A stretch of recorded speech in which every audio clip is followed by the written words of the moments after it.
Welcome to bio club second chapters का second lecture importance of carbon. Long question है और board के paper में बहुत दफ़ा रिपीट हो चुका है। अहम क्वेश्चन है और पेपर के लिहाज से बहुत ही अहम है।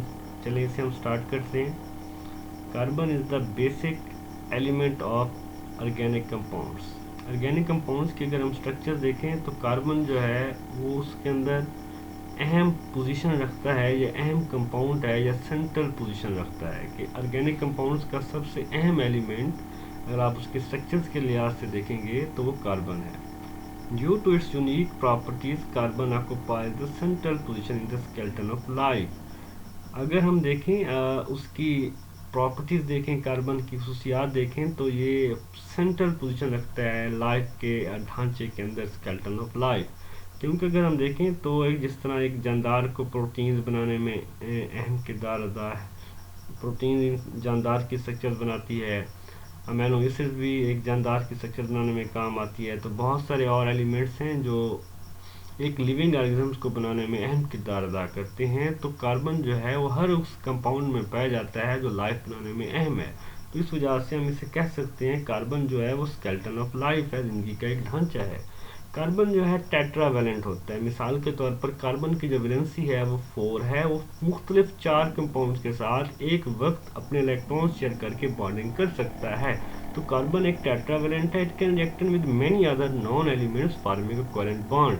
अब ये जो रिएक्शन करेगा बाकी अपने जानने वाले एलिमेंट्स के साथ तो कोवेलेंट बॉन्ड बनाता है। मिसाल के तौर पर अगर कार्बन हाइड्रोजन के साथ रिएक्शन कर रहा है तो वो कोवेलेंट बॉन्ड बनाएगा। कोवेलेंट बॉन्ड की डेफिनेशन साथ ही आपकी दी गई है। कोवेलेंट बॉन्ड हम बोलते हैं जब 2 या मोर एटम, जब 2 या 2 से ज़्यादा एटम्स मुकम्मल तौर पर अपने electrons complete their electron shells के अपने इलेक्ट्रॉन शेल्स को कंप्लीट करें इलेक्ट्रॉन शेयर करके। जैसा कि आप लोग जानते हैं कि इलेक्ट्रॉन्स के बैरूनी शेल में 2 या 8 इलेक्ट्रॉन्स होने चाहिए। अगर कार्बन के पास इस टाइम 4 इलेक्ट्रॉन्स हैं तो वो कोशिश करेगा कि 4 डिफरेंट एलिमेंट के साथ रिएक्शन करके उनसे 4 इलेक्ट्रॉन्स अपने शेयर करके उनसे ले लेगा। मिसाल के तौर पर इसके ये इलेक्ट्रॉन्स है, ये हाइड्रोजन से बॉन्ड बनाएगा तो इसके यहाँ 5 हो जाएंगे, फिर यहाँ एक ऑक्सीजन के साथ करेगा तो 6 हो जाएंगे, तो ये 7 हो जाएंगे। तो इलेक्ट्रॉन अपना ऑक्टेट रूल को मुकम्मल करने के लिए एटम इस तरह की शेयरिंग करता है। जो इलेक्ट्रॉन की शेयरिंग है एक एटम की दूसरे एटम के साथ, वो हम कहते हैं कोवेलेंट बॉन्ड्स देते हैं। when a carbon atom combines with the 4 atom या रेडिकल, जब कार्बन एटम्स कंबाइन होता है 4 एटम्स के साथ या उस फ्री रेडिकल मीन इलेक्ट्रॉन्स के साथ, 4 बॉन्ड्स आर अरेंज सिमेट्रिकली, या 4 बॉन्ड्स अरेंज होते हैं एक तरतीब के साथ, जिसे हम टेट्राहेड्रन बोलते हैं। टेट्राहेड्रन बोलते हैं जिसके बहुत सारे किनारे हों। टेट्रा का मतलब 4, जिसके 4 किनारे हों। Result due to stable configuration, जब वो एक सब्सटेंस बनता है तो एक मुकम्मल, एक मजबूत स्टेबल कॉन्फ़िगरेशन, मतलब कि एक मुकम्मल अपनी तरतीब से वो कंपाउंड बन जाएगा। The stability associated with the tetravalency of carbon atom, वो जो उसकी कायम रखने वाली खासियत है वो उसकी टेट्रावेलेंसी की वजह से है कि कार्बन के पास 4 फ्री इलेक्ट्रॉन्स हैं और वो 4 एटम्स के साथ अपने बॉन्ड बना रहा है। और the synthesis of complicated cellular structure, तो जो सेल्स की स्ट्रक्चर बनेगी वो पेचीदा होगी। Carbon atoms can also combine mutually forming stable, carbon atom बनाता है स्टेबल कंपाउंड बनाता है जब बाकी 4 एटम के साथ रिएक्शन करता है। वो ब्रांच भी होगा, अनब्रांच भी होगा, चेन भी, रिंग भी। जैसे कार्बन ये हाइड्रोजन के साथ बॉन्ड बना रहा है, इस हाइड्रोजन के साथ बॉन्ड बना रहा है, इसके साथ बॉन्ड बना रहा है, कार्बन कार्बन के साथ, मतलब कि अपनी वैलेंसी को 4 इसके साथ इलेक्ट्रॉन शेयर कर रहा है, ये इसके साथ एक दूसरे के साथ इलेक्ट्रॉन शेयरिंग करके या तो अनब्रांच कि इसकी कोई ब्रांच नहीं होगी, या वो रिंग स्ट्रक्चर बनाएंगे या वो ब्रांच चेन बनाएंगे। जैसा कि ये रिंग की तरह स्ट्रक्चर कार्बन कार्बन कार्बन के साथ बॉन्ड बना रहा है, बाकी हाइड्रोजन के साथ बॉन्ड बनाकर अपनी वैलेंसी को भी पूरा कर रहा है। मिसाल के तौर पर यहाँ कार्बन है, यहाँ उसके 4 फ्री इलेक्ट्रॉन्स हैं, एक हाइड्रोजन से इलेक्ट्रॉन शेयर करेगा, एक कार्बन से करेगा, एक फिर कार्बन से करेगा, और यहाँ कार्बन डबल बॉन्ड है तो वहाँ इसका इलेक्ट्रॉन अभी भी एक फ्री अवेलेबल है, तो वो रिंग स्ट्रक्चर्स बनाएगा। यहाँ पर वो यहाँ एक कार्बन कार्बन कार्बन के साथ बॉन्ड बना रहा है, ये इसकी ब्रांच बन रही है, ये आगे इसकी ब्रांचेस बन रही हैं, तो ब्रांच चेन भी बनाता है, अनब्रांच चेन भी बनाता है और रिंग स्ट्रक्चर भी बनाता है।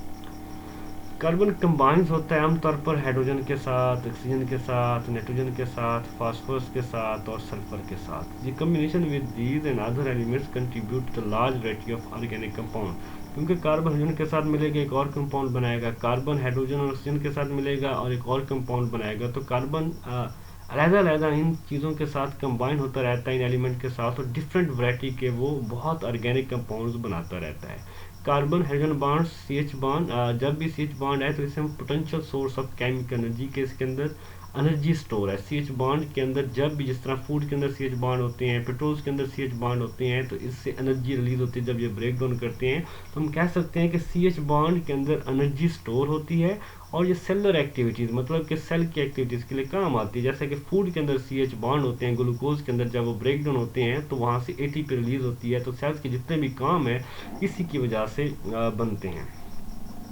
कार्बन का अगर ऑक्सीजन के साथ एसोसिएशन हो तो उसे हम बोलते हैं ग्लाइकोसिडिक लिंकेज का नाम देते हैं। हम शार्ट क्वेश्चन कि कार्बन ऑक्सीजन के साथ बॉन्ड बनाए तो glycosidic linkage, carbon hydrogen bond बनाए तो सेलुलर एक्टिविटीज, उसमें एनर्जी होती है। इसी तरह अगर कार्बन कंबाइन हो जाए नाइट्रोजन के साथ तो उसे हम नाम देते हैं पेप्टाइड बॉन्ड का।